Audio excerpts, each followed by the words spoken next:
I have a cool sword too from the Northmen, which I used in my wedding, which is fab.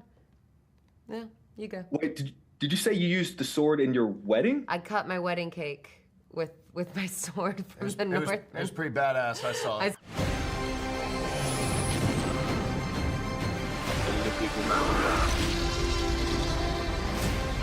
Where we're going, we don't need roads. I love you guys. Oh, Thank you. God, what a you guys wonderful make my thing life to easy. say.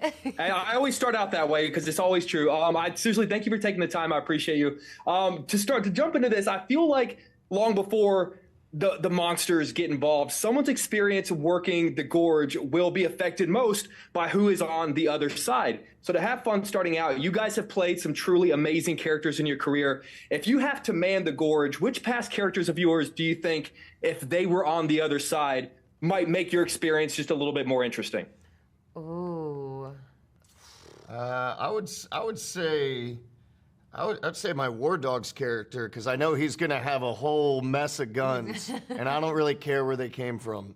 I think I would say in terms of getting the job done, probably Furiosa, but she's not the most verbal of characters. I feel like if I wanted some witty repartee, she's not really the person I'm going for that. It's true. It's true. Maybe, I don't know, maybe Thomason. I feel like Thomason would enjoy being alone in that tower. I feel like I'd be happy for her there.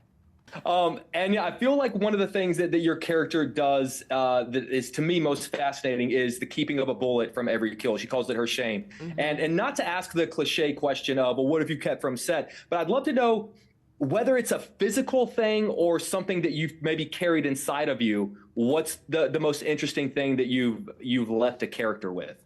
Oh my goodness. I actually have a bullet on a chain from this movie, but I think the sweetest story is the first movie that I ever did, The Witch.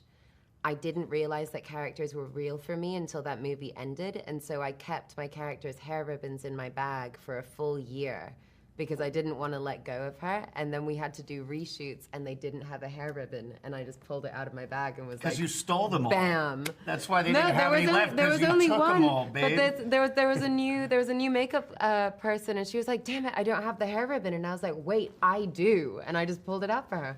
See? So always that was take your sweet. props. Actors, always steal your props. I have a cool sword too from the Northmen, which I used in my wedding, which is fab.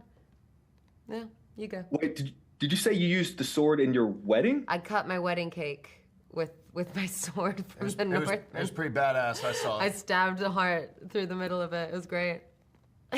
That is the coolest wedding I've ever heard of in my entire life. That is awesome. Thank you.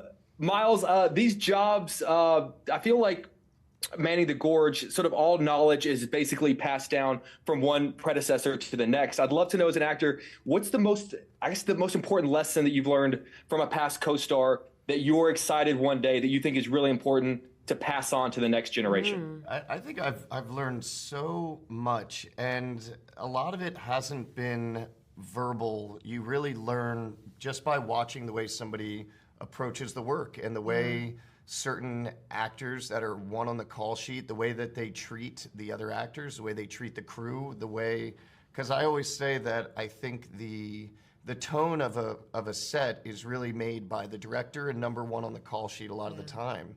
And so if the professionalism is very high in that regard on those ends, then you're gonna have a good experience. I've been lucky. I've worked with some really, really wonderful people. Fair enough.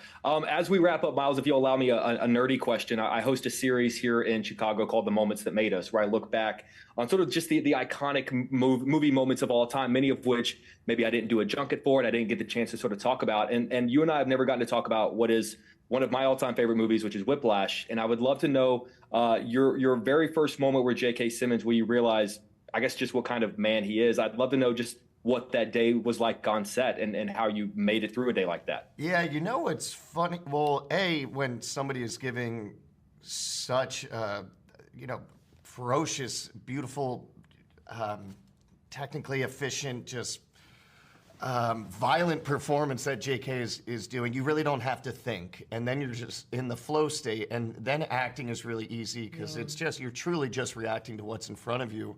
But I don't think people realize the mood on that set between JK and I was very light. I'm sure Damien was running around like a madman because we're shooting a movie in 19 days. But JK and I he would slap me.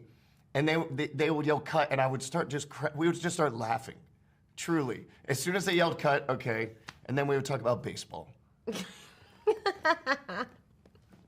So that was that.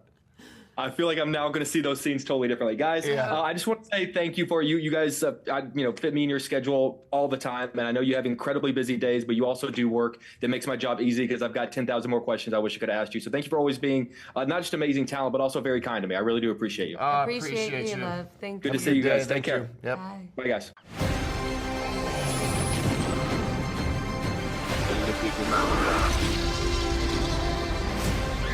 Where we're going, we don't need roads.